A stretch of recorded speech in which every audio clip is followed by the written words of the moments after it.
అలాగే glaucoma, glaucoma. నీటి కాసులు కుటుంబంలో ఎవరికైనా ఉంటే వాళ్ళు 30 ఏళ్ల వయసు నుంచి కూడా రెగ్యులర్గా పరీక్ష చేయించుకుంటే మంచిది. అది వంశపారంపర్యంగా వచ్చేదండి, జన్యుపరంగానండి గ్లాకోమా. డయాబెటీస్ ఉన్న వాళ్ళలో కూడా అవకాశం ఎక్కువ. ఇటువంటి సరిగ్గా రెగ్యులర్గా పరీక్ష చేయించుకోవాలి. అలా ఎన్నో వ్యాధులకి అట్లా కాకుండా చిన్నపిల్లల్లో ప్రీటర్మ్ బేబీస్ ఉంటారు, ప్రీమెచ్యూర్ బేబీస్. ప్రతి ప్రీమెచ్యూర్ బేబీకి మనం నియోనేటల్ యూనిట్లు 30 రోజుల్లోపు కంటి స్క్రీనింగ్ చేస్తే రెటినోపతి ఆఫ్ ప్రీమెచ్యూరిటీ అని ఒక వ్యాధి ఉంటుంది, అది నివారించవచ్చు. అప్పుడే గుర్తిస్తే దాన్ని కూడా లేజర్తో ట్రీట్మెంట్ చేసి ప్రాబ్లం లేకుండా చూసుకోవచ్చు. అది కనుక మనం నిర్లక్ష్యం చేస్తే కంటి చూపు పోయే అవకాశం ఉంది ఆ పిల్లల్లో. డాక్టర్ మీరు చెప్తుంది గ్లాకోమా లాంటిది అయితే జన్యుపరంగా వచ్చే అవకాశం ఉంది అంటున్నారు, కానీ డయాబెటీకి కంటి చూపు పోవడానికి ఎక్కడండి లింక్ ఎక్కడ కుదురుతుంది? అది అంటే బ్లడ్ వెసల్స్ ద్వారా బాడీ అంతా ఎఫెక్ట్ అవుతుంది కదా. డయాబెటీస్లో అన్ని సిస్టమ్స్ ఎఫెక్ట్ అవుతాయి, కన్ను కూడా. అందులో భాగంగా కళ్ళు అంటే ముందు కళ్ళు ఎఫెక్ట్ అవుతాయండి, ఎందుకంటే ఇప్పుడు రెటినోపతి అనేది ఇటు చెప్తున్నారు. ముందు అనేది లేదు, ఒక్కొక్కళ్ళు ఒక్కొక్క స్టేజ్లో కొన్ని వస్తాయి. ఏది ముందు ఏది తర్వాత అనేది ఇంకా సరిగ్గా నిర్ధారణ లేదు.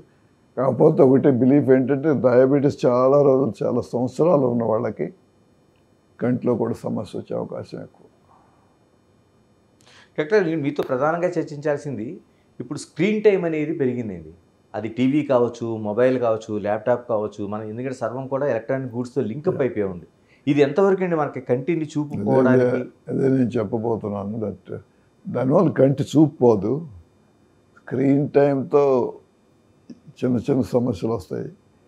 కానీ స్క్రీన్ టైం కంటే ఏదైనా దగ్గరతో ఉంటే ఇప్పుడు బయటికి వెళ్లకుండా వాళ్ళకి మయోపియా వచ్చేస్తాం, కంటికి అద్దాల అవసరం పెరిగిపోతుంది పిల్లల్లో. మయోపియా పెరిగిపోయి ఇంకా ఎక్కువ అవుతూ ఉంటుంది వాళ్ళు పెరుగుతున్న కొద్ది వయసు. దానికి కొన్ని జాగ్రత్తలు తీసుకోవచ్చు.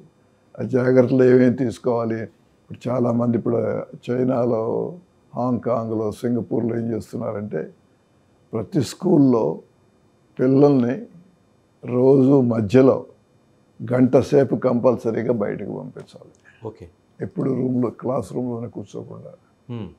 అంటే వితిన్ 4 walls కాకుండా అంటే దూరం చూడాలి, ఆడుకోవాలి. ఎంతసేపు ఇట్లాగే పెట్టుకుంటే అది పుస్తకం అయినా ఒకటే, ట్యాబ్లెట్ అయినా ఒకటే, తేడా ఏం లేదు.